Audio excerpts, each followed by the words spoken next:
Agora para falar de educação com Eduardo Deschamps, consultor educacional que está aqui com a gente. Bom dia, professor.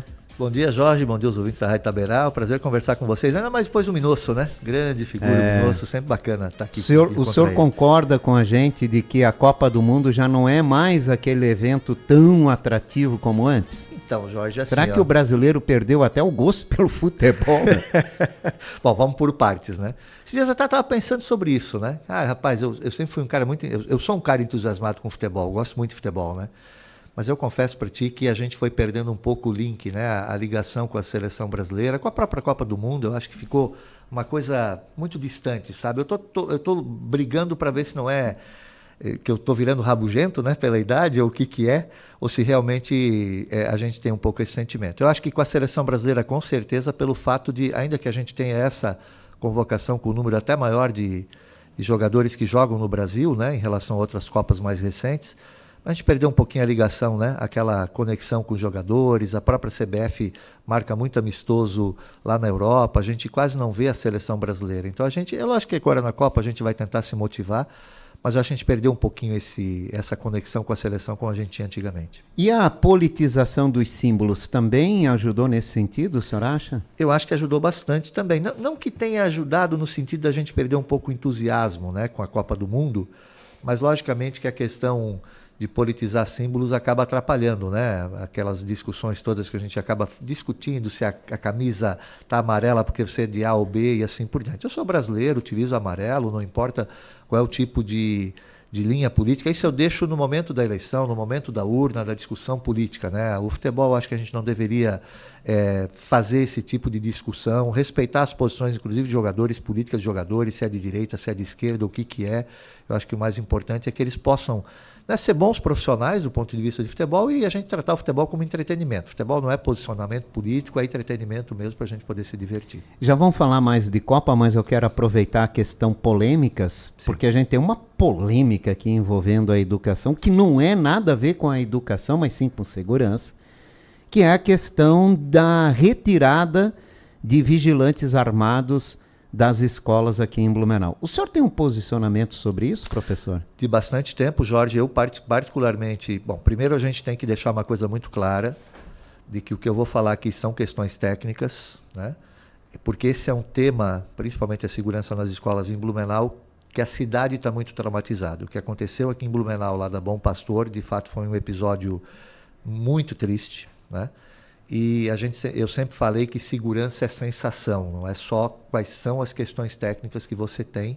Até porque, quando eu estava no governo do estado, por exemplo, e como secretário de Educação, mas principalmente por ser aqui de Blumenau, eu sempre procurei levar várias das demandas que a gente tinha aqui, fiz várias reuniões na CIB, com outras lideranças comunitárias aqui em Blumenau, quais eram as demandas que a região, né, em particularmente Blumenau, tinha em relação ao governo do estado, pela proximidade que eu tinha com o governador também por ser secretário, para além da educação, né? E um dos temas recorrentes aqui em Blumenau dizia muito respeito à questão do policiamento, polícia militar, da segurança e assim por diante. E quando eu levava esse tipo de demanda, por exemplo, tanto para o governador ou mesmo para a Secretaria de Segurança Pública, na época era o Gruba, o secretário, a principal argumentação deles era o seguinte: olha, estatisticamente Blumenau é uma cidade que não é violenta, né? Quando você pega índices de criminalidade, assim por diante, Blumenau está muito abaixo. Agora, esses dias eu vi nesse mapa, né, nesse atlas de segurança, eu li uma matéria no estado de São Paulo, onde eles fizeram lá o ranqueamento das cidades mais seguras e Blumenau estava entre as 10 mais seguras do país, né? Então, a gente tem, de fato, uma cidade que ainda, e é isso que eu falo, da sensação. É uma cidade que estatisticamente tem pouca violência, mas existe, né? E aí, como gestor público, você vai fazer as ações necessárias para isso. É lógico que onde os índices de criminalidade são mais altos, você vai dar mais atenção. Onde são mais baixos, você vai dar um pouco menos de atenção, sem deixar de olhar para isso.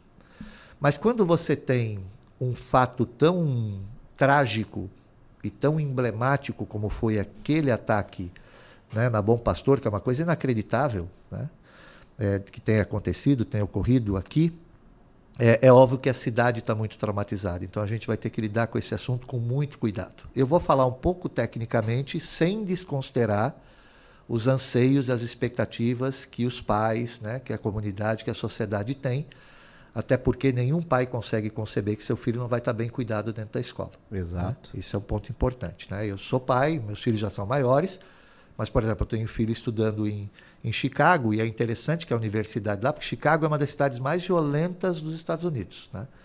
E a própria universidade, ela tem um campus aberto, e quando eu estive lá e a gente fez a visita para o campus, né, que na verdade campus aberto é o quê? É como se fosse aqui na Rua 15, vários prédios, eu tenho espaços da universidade. É mais ou menos semelhante lá. Na própria visita, eles colocavam para a gente, vocês estão vendo esses totens aqui?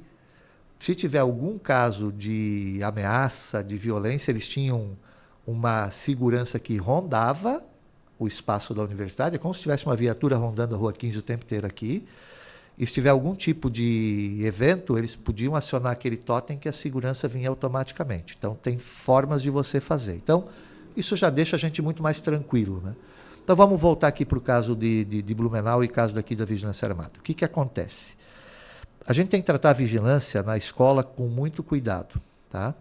Por vários fatores. Primeiro, por conta do ambiente escolar. Né? Então, quando você introduz uma arma na escola, ainda que seja com vigilante, você criou um outro modelo de ambiente escolar. Tá?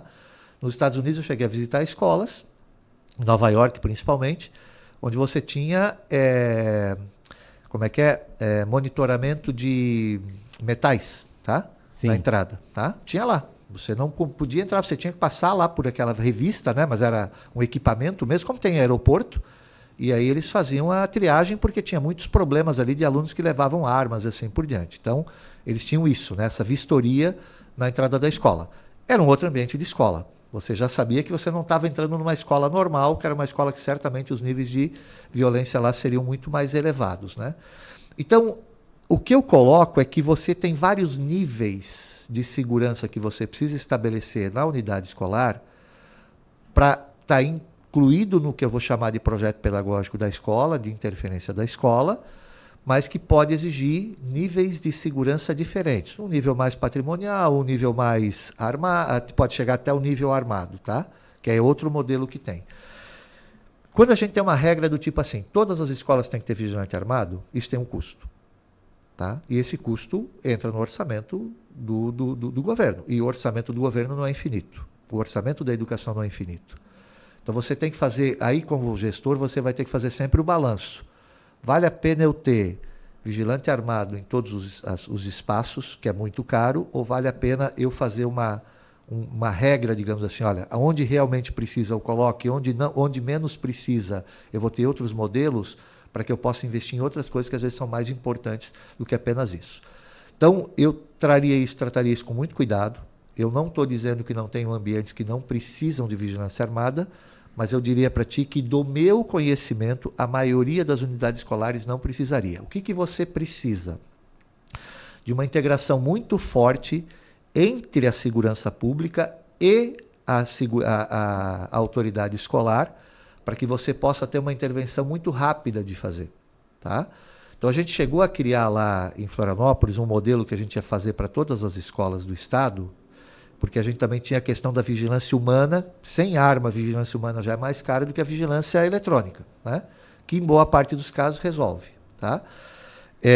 Então, a gente tinha um programa que a gente estava trabalhando, que a gente ia utilizar o pessoal da reserva da Polícia Militar, do CETISP, né? Que são profissionais que conhecem de segurança, que iam passar a atuar com a gente nas escolas, com todo um sistema de comunicação que envolvia desde os professores e diretores e a formação dos professores para momentos de emergência, até a comunidade, a vizinhança.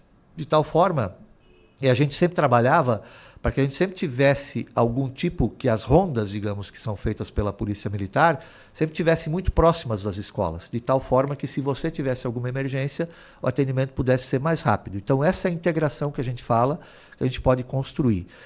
De tal forma que a gente evite não só o custo, e de novo, né, alguém vai dizer, mas vida das crianças não tem custo. É verdade, a gente não põe preço em vida, a gente põe preço em gestão. Né?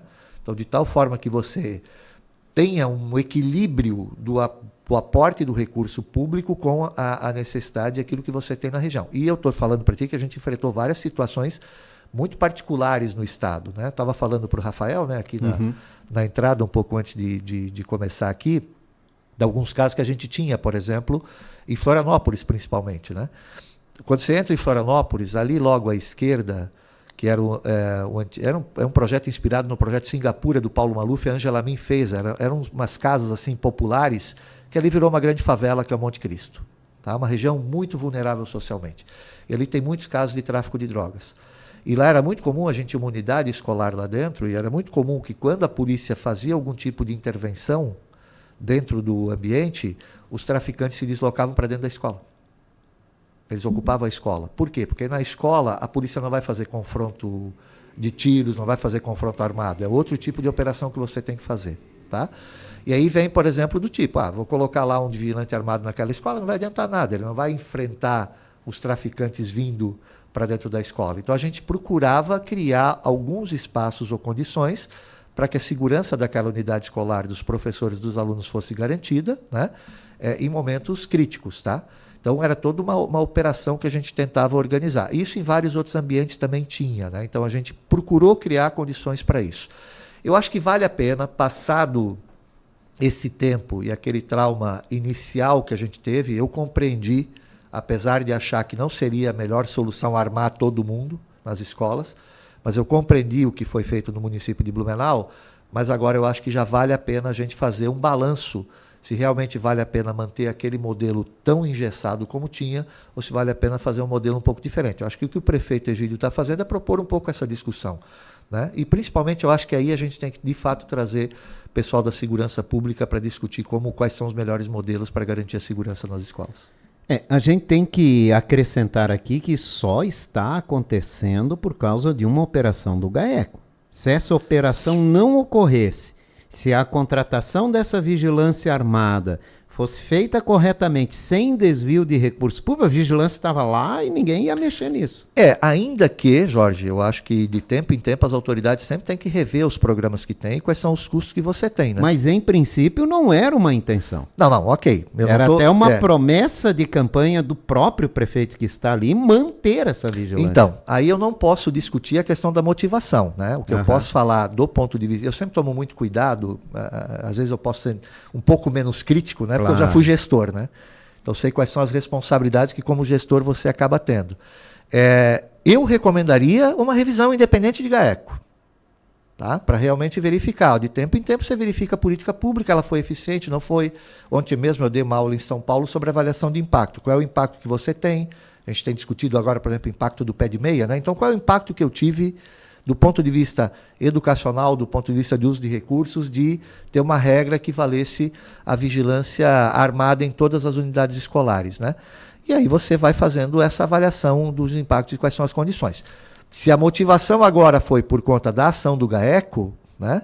E que de fato demonstra que eventualmente houve desvios de recursos e uma contratação superfaturada, digamos assim, em relação a esse tipo de serviço, bom, aí já é outra coisa que a gente tem que olhar o tempo inteiro, né, e poder fazer essa observação.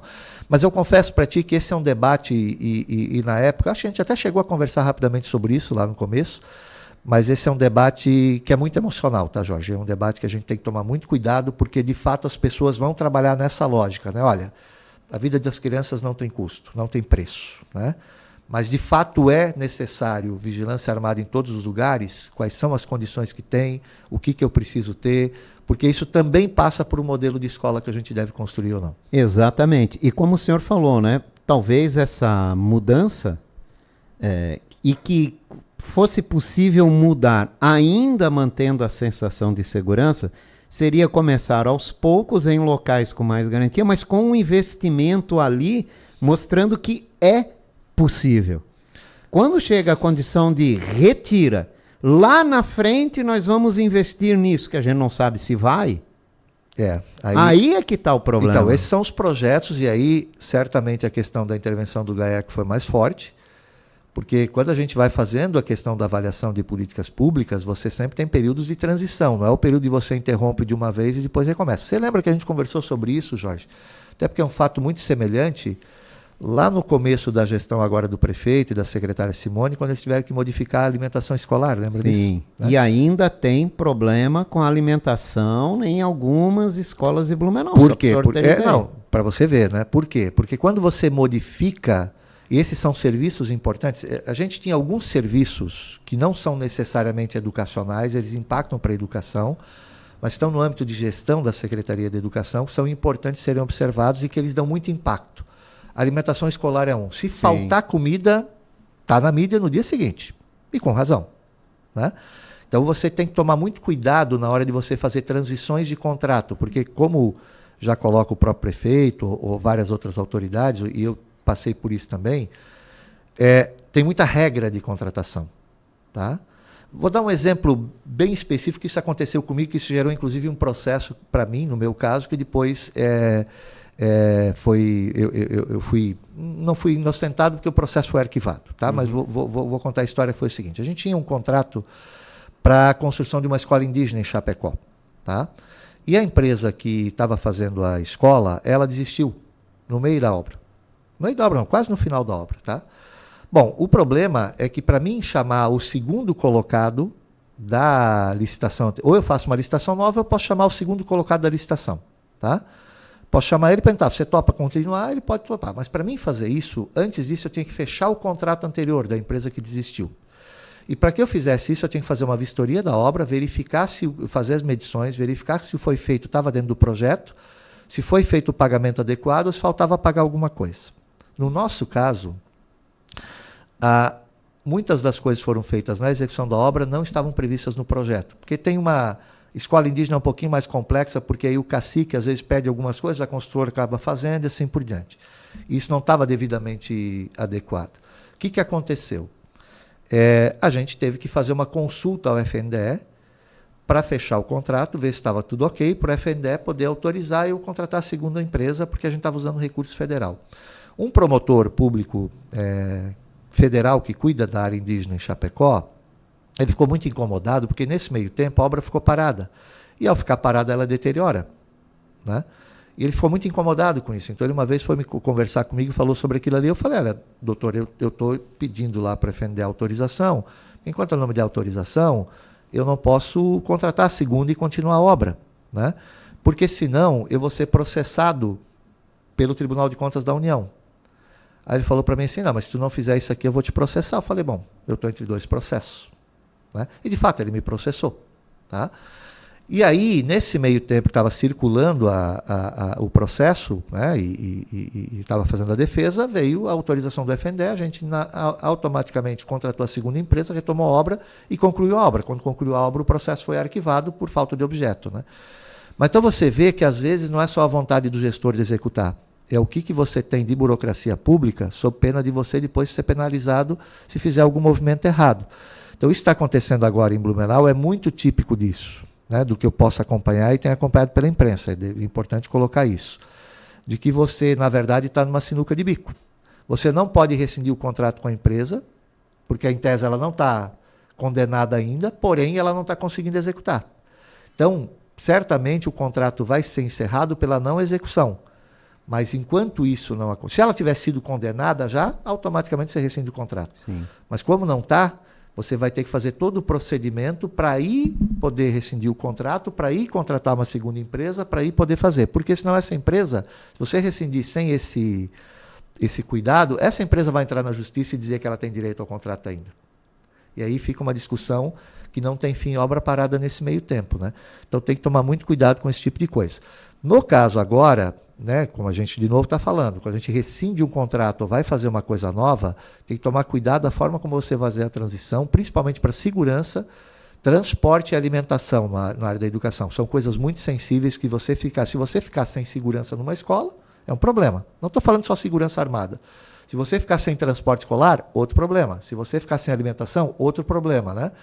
Então é importante ter muito cuidado nas contratações e a regra pública, às vezes, de burocracia é um pouquinho mais complexa. E nesse caso também a gente está falando de segurança armada e limpeza, que é outro problema. Limpeza também, mesma coisa, você deixar sem roçada, você deixar sem limpeza na escola, é muito complicado. E o tempo é curto, né, para se fazer um contrato emergencial, para se seguir até o final do ano letivo, pelo menos, para dar tempo de o contrato emergencial em si não, Jorge. O grande problema é a rescisão do contrato anterior.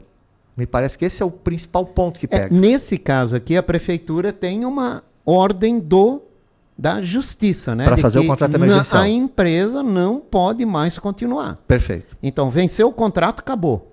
Perfeito. Está sendo investigada, não pode mais. Ah, pediu um aditivo. Não, observa pode bem. mais. Venceu o contrato, acabou. Mas Sim. o contrato está em vigor? Por isso, não, venceu da limpeza, venceu? por isso o rompimento então tá dos dois. Perfeito. Perfeito. Venceu no final de junho. Ok. Segundo o procurador-geral do município nos informou. Tá, e a Venceu questão um de contrato, contratação não pode emergencial? renovar, chamou e deu, acabou. Isso. E os dois eram emergenciais, né? Então, É complicado.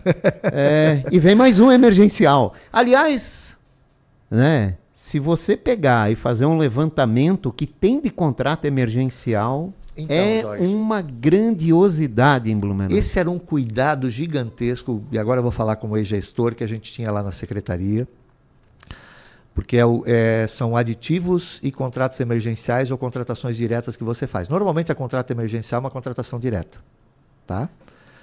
E aí são tipos de contrato muito específicos, você tem que tomar muito cuidado, porque eu sempre falava para o meu pessoal, mas a gente precisa contratar. Eu falei assim, tá, mas comprova de que eu não sabia que isso ia acontecer antes.